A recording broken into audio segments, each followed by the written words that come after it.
Fighting has erupted between Morocco's army and the Polisario Front along a buffer zone patrolled by the United Nations in Western Sahara. This brings an end to a ceasefire that was nearly 3 decades old in the disputed territory.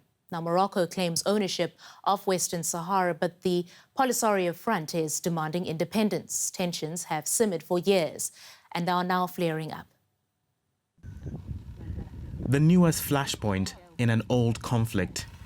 The El Guerguerat crossing is a border point in the south of Western Sahara.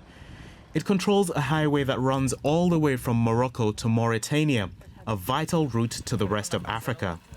In recent weeks, there have been reports that protesting separatists blocked off the road. Last week, the Moroccan army posted these images to its Facebook page. It says they show burning tents belonging to the Polisario Front. Polisario says those targeted were not fighters, but civilian protesters. Now, that conflict seems to be spreading along the buffer zone between the two sides. Morocco annexed the former Spanish colony in 1975, but the indigenous Polisario Front began an armed resistance for independence.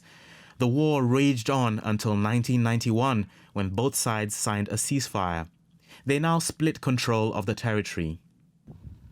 They're kept apart by a fortified fence built by Morocco and extended since the early 1980s. It's believed to be the longest strip of landmines in the world.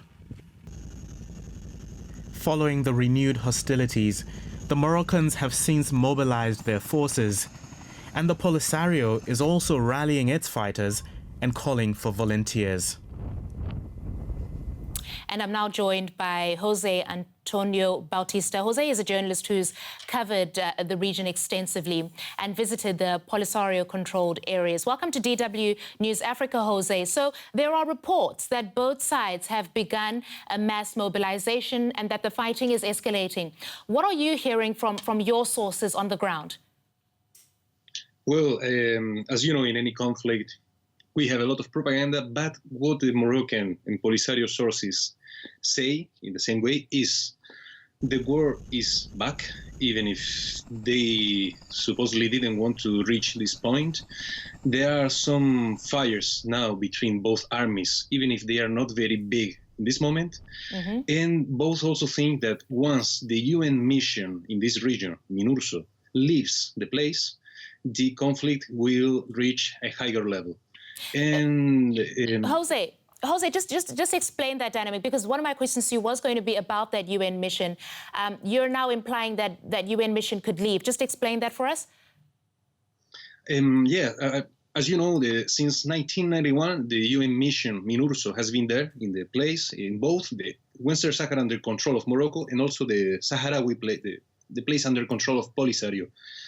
And the mission is to keep peace and to organize referendum following the UN resolutions. But as the Polisario felt that Morocco had broken the peace agreement, and as the war is back again, the Polisario is asking to the UN to leave the place, and Morocco is trying to keep the UN people on the field.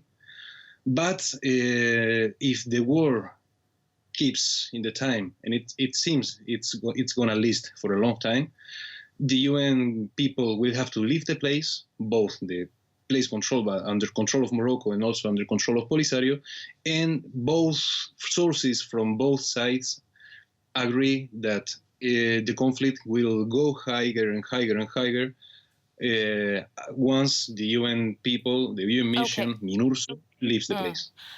José, a ceasefire has been in place now for 29 years. Why has it now seemingly collapsed? Around 2 weeks ago, a group of civilians, Sahrawi civilians, went to the south of Western Sahara, in the border between Mauritania and Western Sahara, and they blocked a route, an important route in terms of trade, connecting Western Sahara under control of Morocco and Mauritania. This group of civilians was fired from this place because the Moroccan government sent the army to the place. And we saw, there are some images showing that the Moroccan army opened fire, not against people, but there was a fire. There was fire. There were weapons, and the Polisario government, the Polisario responsibles, understood that this movement had broken the peace agreement reached in 1991, and they declare broken. They say that the peace agreement is broken, so the war is back again. Since then, we see a small movement and fire. You did allude to this. We have a few more seconds left, José.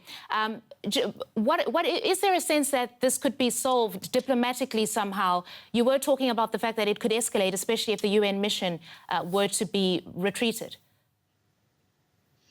Well, we don't know. It depends on the UN. It also depends on Spain and mostly on the members of the Security Council and mostly France, which is the main ally of Morocco in the UN, in the Security Council. But it's important to note that since the beginning of 2019, the last year,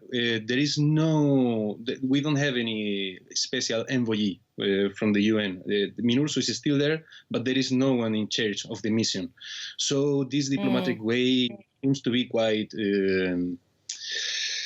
finished. Okay, that's José Antonio Bautista. Thank you for your insights. Thank you.